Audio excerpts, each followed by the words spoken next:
Yaya Center, and I got a message from my brother, an SMS message.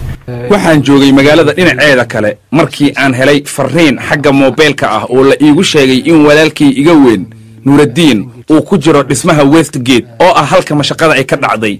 dhismihii ayaa nimid waxaanan markaasi la howlgalay ciidankii booliska ee meesha badbaadinayay. I made my way up to the gate. dabaqa ugu hooseeya ayaan shaqadii ka bilownay waxaanan ku buufinay sunta indhaha ilmada ka keenta taasoo ku kaliftay argagixisadii inay dib u gurtaan. markaas kadib Cabdulqaadir waxaan weydiiyey inuu walaalkiis badbaadiyey. And he SMS'd me and told me, brother, I'm out, please get out of there. ha ayuu yiri walaalkiis si nabadgelyo ah ayuu halkaasi uga soo baxay. Cabdulqaadir Maxamed Yuusuf Xaaji waxaan weydiiyey tirada dadka uu badbaadiyey bal inuu ii sheego.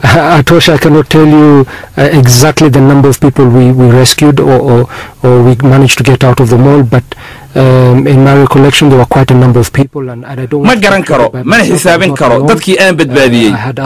abaalka keligay ma lahayn oo dad kale oo ciidanka ka mid ah ayaa ila shaqaynayay. Cabdulqaadir markaasi kadib waxaan weydiiyey su'aal ayaamahan oo dhan ay dadka Kenyaanka isweydiinayeen oo ahayd bal inuu boolis yahay. wuxuu ku jawaabay, I'm not a police officer. I'm a businessman in Nairobi, and I just happen to be a firearm licensor. maya boolis mihi waxaan ahay ganacsade caadi ah oo Nairobi ku nool balse haysta hub sharciyeysan oo leesin iyo shatiba leh. Cabdulqaadir Yuusuf Xaaji waxaa kaloo weydiiyey rasaasta uu riday. I shot at the terrorists, but I don't think I got any one of them. ha ayuu yiri waan toogtay oo rasaas fara badan ayaan ku riday qolada argagixisada balse kuma aysan dhicin.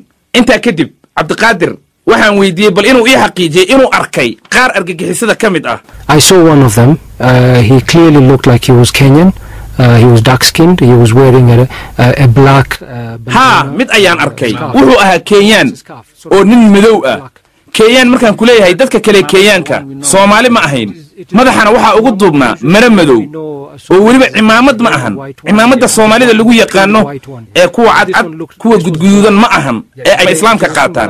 mara madow baa madaxa ugu xirnayd. af Soomaali ayuu ku hadlayay oo weliba uu nala hadlo wuxuu nagu yiri kuja oo macnaheedu yahay kaalaya in Swahili, kuja, come closer. So Cabdulqaadir waxaan weydiiyey sida ay warbaahinta Kenya qortayba inuu isu arko geesi ama haliyey dad badbaadiyey. wuxuuna iigu jawaabay, I don't believe I'm a hero.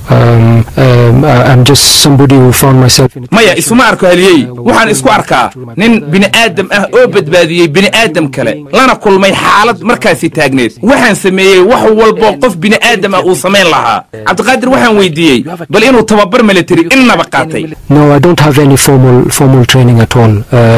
I'm a person who's been taught by my father how to handle guns at a very young age. maya ayuu yiri askari mihi tababarna ma qaadanin balse aabahay Maxamed Yuusuf Xaaji ayaa na baray sida la isu difaaco hubka loo rido isagaana yaraantii na baray sida la isu difaaco loona dagaalamo. waxaan weydiiyey Cabdulqaadir maadaama al-shabaab ay sheegatay weerarkan waxa uu ka aaminsan yahay. I'm a Muslim, I'm a Somali, I'm a Kenyan first, and I'm proud to be Kenyan.